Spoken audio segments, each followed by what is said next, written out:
दोस्तों यदि आप हमारे चैनल पर नए हैं तो चैनल को सब्सक्राइब करके ऑल नोटिफिकेशन सेट पर क्लिक करें और वीडियो को लाइक और शेयर करना ना भूलें और कमेंट में अपनी राय। आइए मेरी भविष्यवाणी की पुस्तक में से आज के पवित्र वचन को पढ़ते हैं, जो परमेश्वर के दास अपोस्तल अंकुर यशप नरोला जी और परमेश्वर की दासी पास्टर सोनिया यशप नरोला जी के द्वारा लिखा गया है।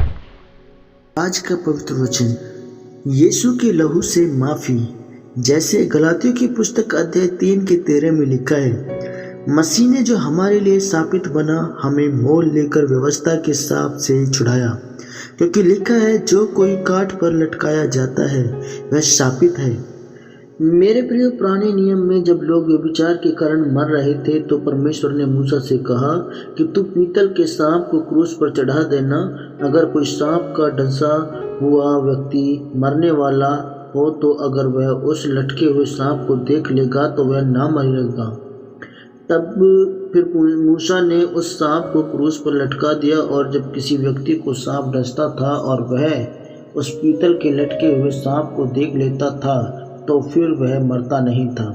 मेरे प्रियो, यह एक भविष्यवाणी थी। परमेश्वर ने यह मूसा के द्वारा कहलाया था कि जो मेरे बाद भविष्यद्वक्ता होगा, जो परमेश्वर तुम लोगों के बीच में लाएगा, तो तुम सब उनकी सुनना, और जो कोई उसकी ना सुनेगा वह लोगों में से नाश किया जाएगा।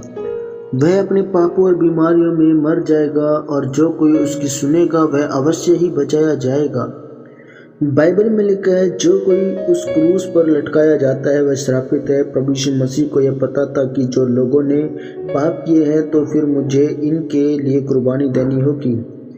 इसलिए प्रभु यीशु मसीह देह धारण कर बिना किसी इंसान के मेल मिलाप के कुंवारी स्त्री के द्वारा आया, और इसलिए वह इस दुनिया के ऊपर सबसे पवित्र परमेश्वर है। मत्ती 26 के 39 में लिखा है कि फिर वह थोड़ा और आगे बढ़कर मुंह के बल गिरा और यह प्रार्थना की, हे मेरे पिता, यदि हो सके तो यह कटोरा मुझसे टल जाए, तो भी जैसा मैं चाहता हूँ वैसा नहीं, परंतु जैसा तू चाहता है वैसा ही हो।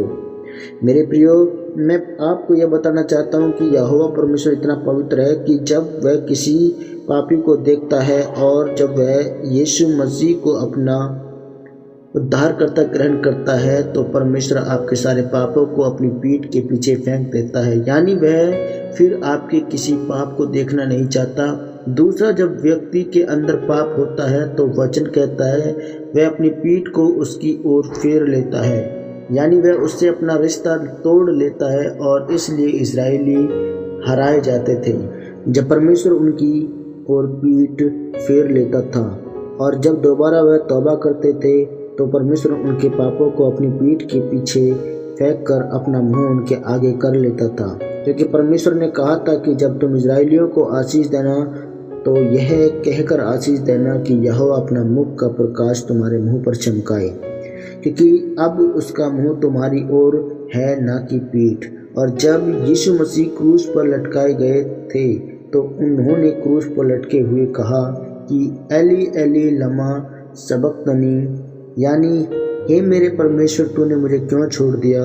कि जब परमेश्वर क्रूस पर लोगों के पापों के कारण लटकाए गए थे तो यहोवा ने अपनी पीठ यीशु मसीह से फेर ली थी। इसलिए यीशु मसीह ने कहा था, हो सके तो यह कटोरा मुझसे टल जाए, क्योंकि यीशु मसीह नहीं चाहते थे कि पिता उनसे 5 मिनट भी दूर हो। मेरे प्रियो, प्रभु यीशु मसीह पिता से कुछ देर के लिए भी दूर नहीं होना चाहते थे, और जब यीशु मसीह मरने के बाद जी उठे तो फिर वह पिता के पास भेड़ों और बकरों का लहू नहीं बल्कि अपना लहू लेकर गए थे। और आज उसी लहू बहाए जाने के कारण आप और मैं बचाए गए हैं कि जो कोई उस पर विश्वास करेगा वह बचाया जाएगा, और उसके जीवन से हर बीमारियां और श्राप जो पीढ़ियों से चलते आ रहे हैं वह खत्म होंगे। आमीन। प्रार्थना। यह प्रार्थना आपके द्वारा की जाए। सर्वशक्तिमान परमेश्वर इस वचन के लिए मैं आपका धन्यवाद करता हूँ और प्रार्थना करता हूँ, परमेश्वर आपने जो मेरे लिए अपना लहू बहाया मैं उस पर विश्वास करूँगा और बीमारियों और श्रापों से आज़ाद हो जाऊँगा, प्रभु यीशु मसीह के सामर्थ्य नाम से। आमीन आमीन आमीन। सबको जय मसीह की।